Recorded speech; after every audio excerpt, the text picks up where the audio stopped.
Hi everyone, I'm Eric Larson from Enea. I work with cybersecurity and networking use cases for Enea's embedded deep packet inspection software.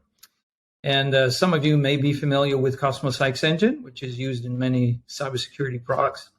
With me today, I have Roy Chua, an industry analyst who's worked extensively in cybersecurity.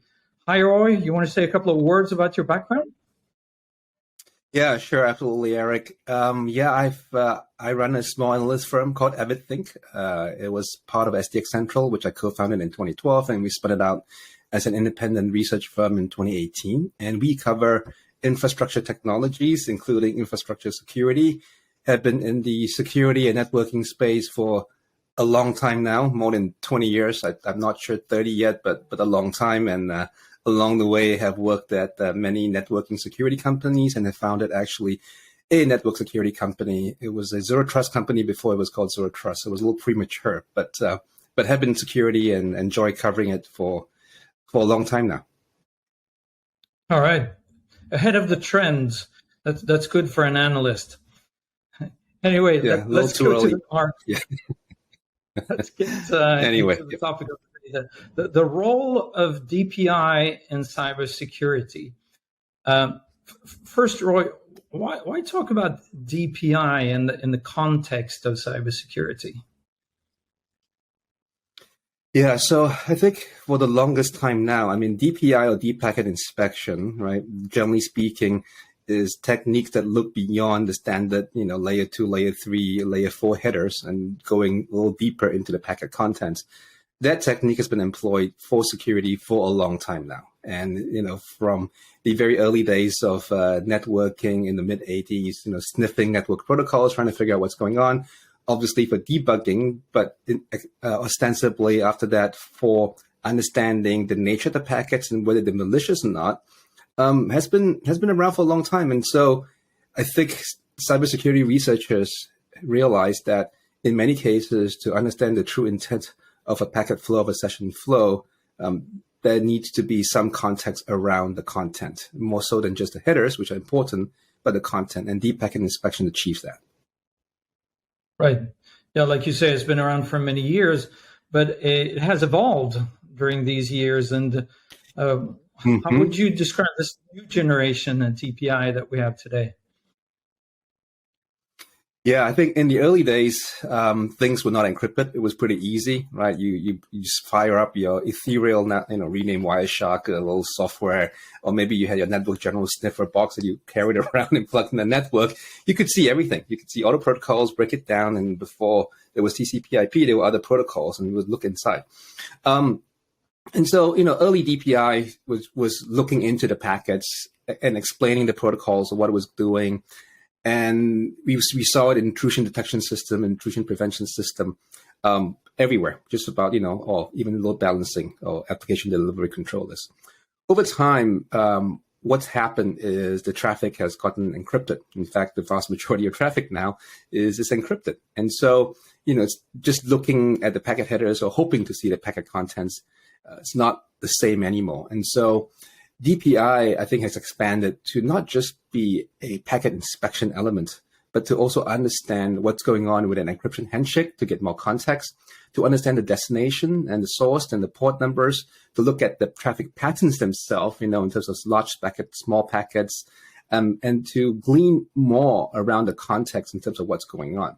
And in some cases, DPI has expanded to include TLS or SSL decryption, or at least partial decryption, to actually understand the handshake and to look deeper into the contents, even in encrypted sessions, so that they can ascertain whether the traffic's actually good or potentially malicious. And so I think we've seen that evolution of DPI from just looking at packet content and deciphering it to adding decryption capabilities, to understanding TLS handshakes to the extent that it can, understanding the context around the flows, destination and source and what's going on, and the traffic patterns themselves in terms of, big packets, small packets, long flows, short flows, right?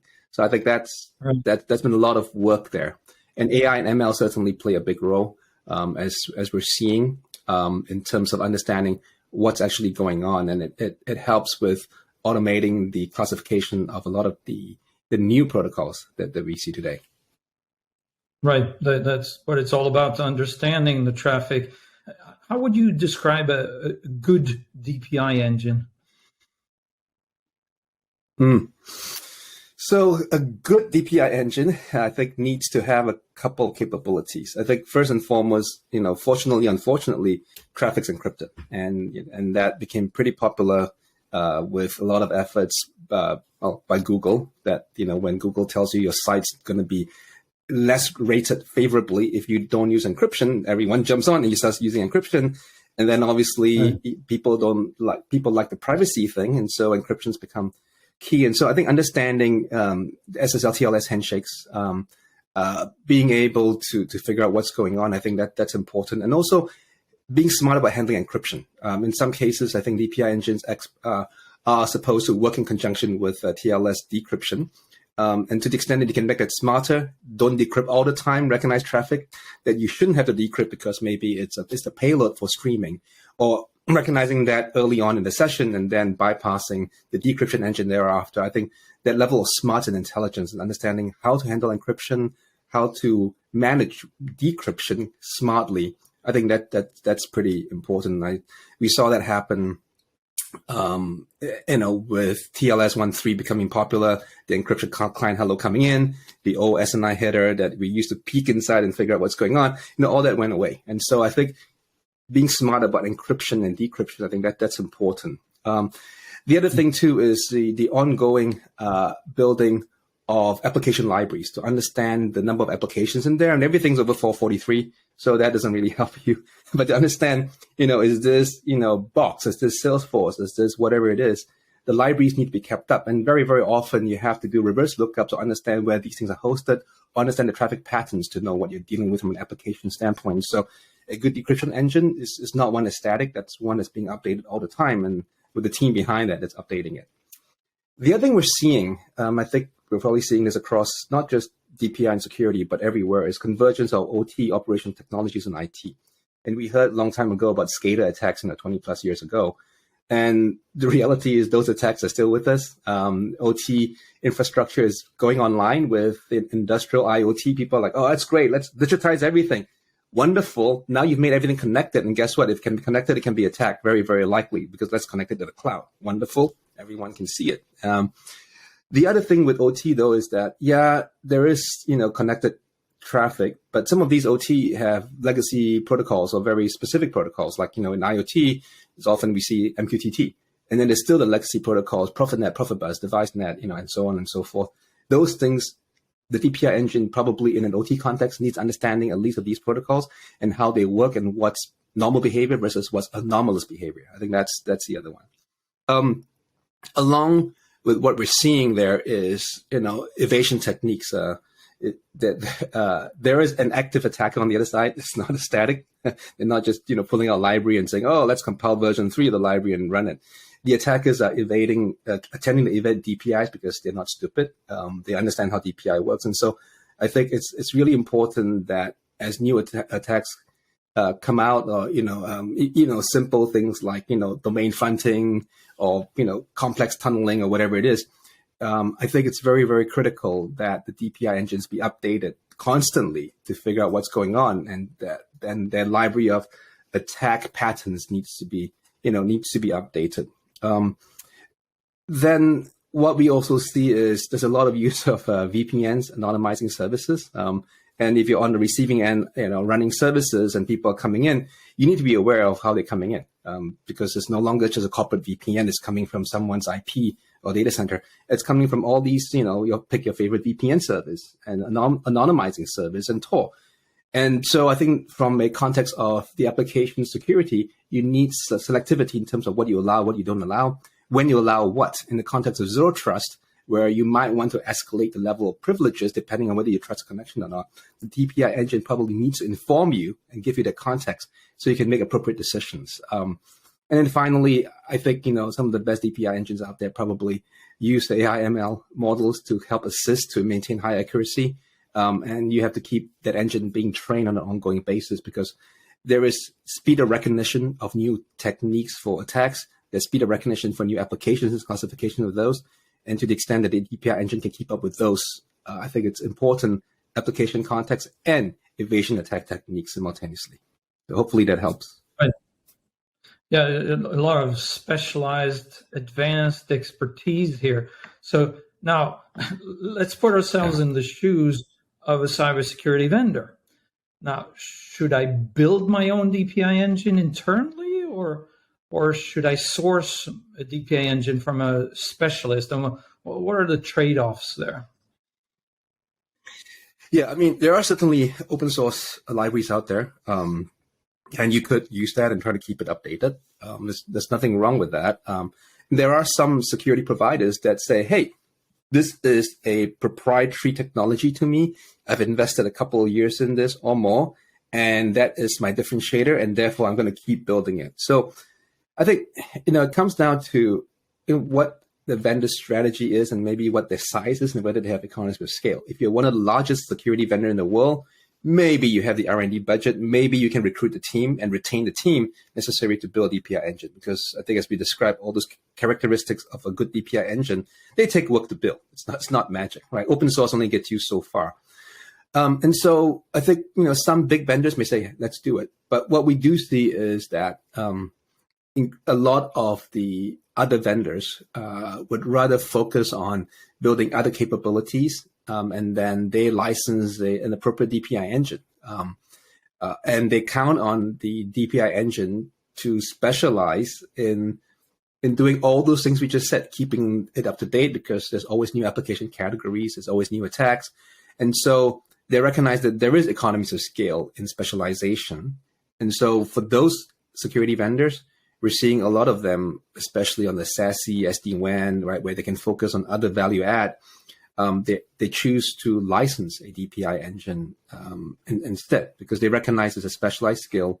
They recognize recruiting the kind of talent and retaining the kind of talent is not an easy feat. And there is sizable investment, and sometimes that investment makes more sense in an external organization, which can then leverage economies of scale, and everyone benefits from that situation. And so we see that. Likewise, some organizations who might otherwise depend on open source are paranoid. They're worried that open source is an attack vector. I don't think that's been shown yet, but some people are really worried about it, and so they prefer a specialized vendor with all the security checks and all the validation techniques, that they take to make sure that the libraries are clean and safe and effective, right? So again, it comes down to the type of organization and where they want to build differentiation and expertise. Right. So if security vendor decides to source this from a specialist, what are a couple of things that you will be looking for in a good commercial DPI engine? Yeah, I think first and foremost, I think in today's environment, everyone's worried about supply chain. Everyone's worried about trust, right? And so increasingly, when we work with some of our clients, whether the enterprise or carriers or vendors alike, a lot of it comes down to trust. And so they are now leaning towards sort of proven engines, teams with credibility and demonstrated expertise. I think that's one of those elements that goes without saying. If you're going to build your security solution on a piece of foundation, better make sure that foundation is trustworthy and certified and validated and vetted by maybe people that you trust as well, right, in the past. So the reputation is important. Second thing is innovation. Obviously, trust is just one element, but if the vendor is trusted but rests on their laurels, doesn't provide all the latest and is not cutting edge and doesn't understand how to spell AI or ML, which, well, I guess the long form of it anyway. But you need those vendors who have that level of innovation and investment on an ongoing basis. And then beyond that, I think a couple of elements is, I think encryption, decryption is an important part of it. It's not just the protocol recognition, but understanding and flexible handling of the security. And finally, from a vendor standpoint, we're seeing that it's important to support some of the acceleration techniques increasingly, right? So things like DPTK or VPP, vector packet processing, part of the FIDO project over at Linux Foundation, or DPTK, same hosted Linux Foundation. I think important and increasing use of SmartNICs to try to accelerate SmartNICs and DPU, data processing units to accelerate those. I think supporting some of those things for acceleration and performance and scale is important as well. And obviously, it's going to support the OSs that you intend to ship it on, whether it's it's Linux or some variation thereof, right? So I think that would be what I'd be looking for. But I think what we're hearing first and foremost from security vendors is trust and reputation is clearly important, demonstrated ability and innovation sort of second to that. Okay, yeah, those are some good points. So how would you summarize then the role of DPI and cybersecurity in a couple of words? Yeah, so I think DPI has morphed. I think the old DPI that we are all used to, when we had our snot engines running a long time ago, I think it's come a long way since then. I think DPI, my view is, that it is now a class of solutions that provides you visibility, that provides you context, and provides you maybe with intent information around a session flow. And to do that, obviously, you have to be able to understand the source destination, the application types, the application characteristics, what's normal, what's not normal, handle that encryption, decryption, seamlessly, and also go beyond just the regular IT packets as the IT and OT will converge. So I think that would be some of the key things I would say, as we look forward. And it's not going to go away. I think that the reality is that deep packet inspection in one form or another will be with us, whether we TLS 1.3, 1.4, 2.0, whatever it is. I think the reality is that there will need to be some need to look inside the packets, to look inside the traffic flow, and to understand the context better than, what looking on the outside gives you. I think that's the reality for cybersecurity today and tomorrow. Okay, good summary. Thank you, Roy. You're very welcome, Eric. Always a pleasure. And I guess, DPI forever. Well, it's needed for good security. And thank you for watching. Thank you for watching. If you're interested in embedded DPI for cybersecurity, then visit Enea.com.